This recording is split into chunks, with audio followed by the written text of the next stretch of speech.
You act exactly as you do in every other industry. You have, a trust and verify process and come in and make sure things are happening exactly as they say they're being happened.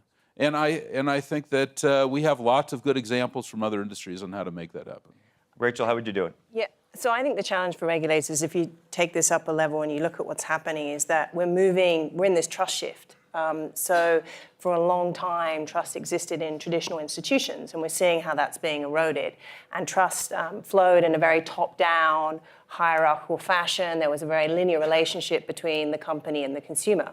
And what's happening is that's being blown up in many ways, and we're seeing this distributed form of trust that now flows sideways directly to individuals, whether that's strangers, peers, colleagues, whatever it is. And this is a real challenge for regulators because a lot of regulation is designed for traditional institutions. It's designed to think in this top-down hierarchical way. So when you start looking and you talk to regulators and you're talking about how do you regulate a platform, how do you break up these network monopolies, the way regulators naturally think is, well, where is the center? Where is the center of accountability? And that's a real problem when you have millions, billions of users who are essentially the product. And so I think we're seeing this play out with Facebook this week when they said the users are now, they're the ones that rate the content, and there's been this backlash. But we have to ask ourselves what we want. Do we want Facebook to be the arbiter of truth? Do we want there to be a group of experts and regulators to decide what news is trustworthy, or do we want we, the users, to decide?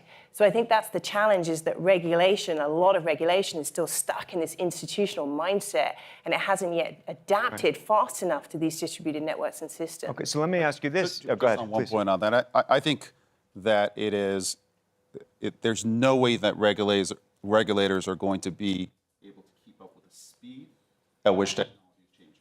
I think it's too much of an ask, and I think where the regulators can play a part is for accountability. I think that often the higher up you are in organizations, the less accountable you are.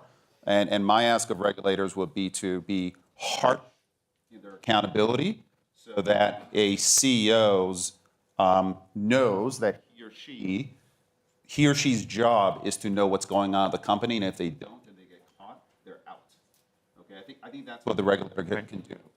I do think that, trying to talk here, the press is playing a very big part and a good part in bringing much of this out. I think that there's more information now about what is going on with these companies deep down. I'm a little mixed because at Uber there have been a ton of leaks, et cetera, about what's happened to Uber, and that's not necessarily a great way to run a company. But if I step back, the leaks and the Susan Fowler exposure, et cetera, it not only started a real cultural change that was painful for Uber, but incredibly positive. Right. The leaks, et cetera, led Uber to finally understand that it had to make the changes that it is making as a company to break from the past and go forward as a company that does the right thing. And the press played a very, very big part in it. Right. So I'm hoping that the press can be a big part of the solution going forward. Can I just add, building on the point about the pace of change and how do you have regulation that keeps up with the pace of change, there's one very strong example that's in place right now, and that's the EU Code of Conduct. And setting a standard, making it clear what's expected, I very much agree, is what should be the rallying point, and we need individually and collectively to be investing to ensure that we're creating that kind of experience. Right. Do you know, I think one thing that's interesting and I think is quite disappointing is that a lot of regulation seems to be calling for transparency. And you hear this a lot, right? You hear the way to build more trust is to be more transparent. But trust and transparency, they're not synonymous with one another. You've actually given up on trust if you need for things to be transparent. So I don't understand why that's the call, that we want these organizations to be transparent. What we need to believe is that they're trustworthy, that we trust their intentions. And to Mark's point, this isn't a brand attribute. It's not something that's managed by a communication team. It's embedded into the DNA of the entire organization.